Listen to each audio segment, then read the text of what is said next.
अच्छा, ये बताया गया कि नजम साहब के ये स्लोगन जो है पीटीआई की तरफ से अपनाया जा रहा है, ये कहना गलत ना होगा कि उनकी जानिब से कहा जाता है कि फैसला हक में आया तो ठीक है, वरना एहतजाज सही।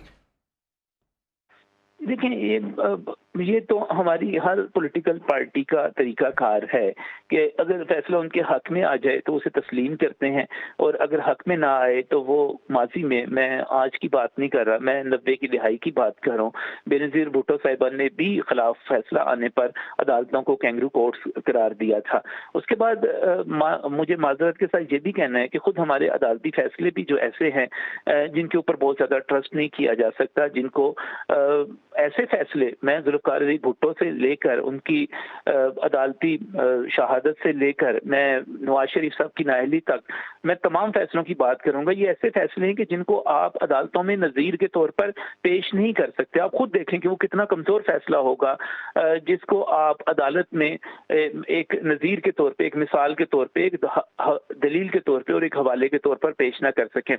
तो इस वक्त अदालतों के ऊपर बड़ी जिम्मेदारी है। सियासतदान, हमने रात को भी जो प्रोग्राम किया तो उसमें यही कहा था कि बेहतर है कि सियासतदान अपने मामला जो है वो पार्लियामेंट में और सियासी मैदान में तय करें। अगर वो अदालतों में जाएंगे वो नुकसान उठाएंगे, अदालतें भी, लोगों को भी नुकसान होगा सियासी मामला की अदालत में जाने का। तो सियासतदानों को अपने ऊपर ट्रस्ट करना चाहिए, सियासतदानों को बाहम आपस में बैठकर एक ऐसा लाएहमल तय करना चाहिए जिसमें आइन की बालादस्ती हो, जिसमें जमहूरियत का तसलसल हो, उसकी हिफाजत हो।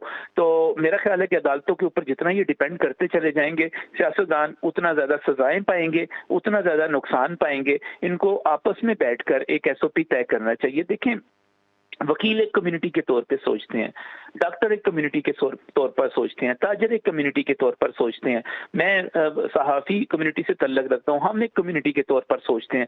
लेकिन ये वाहिद सियासतदान है जो एक कम्युनिटी के तौर पर नहीं सोचते, एक दूसरे की टांग खींचते हैं। अगर कोई किसी गड्ढे में गिरा हुआ है, वहां से निकलने की सब कोशिश कर रहे हैं, तो ये एक दूसरे की टांग खींच कर कोशिश करते हैं कि सब के सब गड्ढे में गिरे रहें, उस आग के गड्ढे में गिरे रहें। ये एक दूसरे की मदद नहीं करते कि हम एक अच्छा पाकिस्तान बना सकें। तो मेरा ख्याल है इनको सबक सीखना चाहिए। इमरान खान साहब ने हमारे सियासी कल्चर को बहुत तबाह किया है।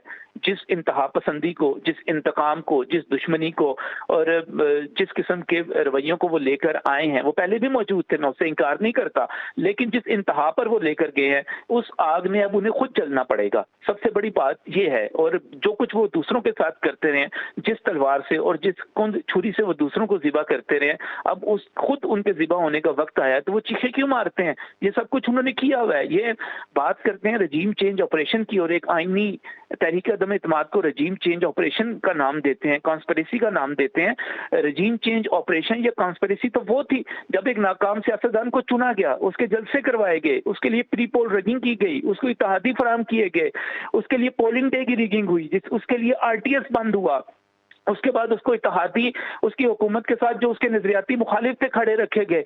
ये था रजीम चेंज ऑपरेशन जो 8-10 बरस में मुकम्मल किया गया।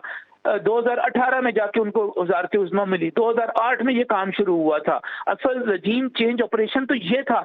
हम एक आईनी तरीके अदम एतमाद को रजीम चेंज ऑपरेशन कह देते हैं। तो खान साहब को अब उन तमाम चीज़ों का सामना करना पड़ रहा है जो कुछ वो दूसरों के साथ करते रहे हैं। आज वो कहें कि ये छोटी सी गलती थी, आज वो कहें कि ये तो बहुत ही छोटा मामला था, इलेक्शन कमीशन ऑफ पाकिस्तान ने जिस पर मुझे करप्ट प्रैक्टिसेस का मुजरिम करार देकर मुझे सजा दे दी है, नाअहल कर दिया है। तो उन्हें याद करना चाहिए कि इससे पहले जिस वजीर आजम को नाअहल किया गया था उनको ब्लैक लॉ डिक्शनरी के ऊपर सिर्फ इस बुनियाद पर नाअहल किया गया था कि जनाब उन्होंने अपने बेटे की एक जो रस्मी सी मुलाजमत थी उसमें जो तनख्वाह नहीं ली थी, वो तनख्वाह उन्होंने अपने उसमें रिटर्न में जाहिर या रिटर्न में या इंतखाबी कागजात में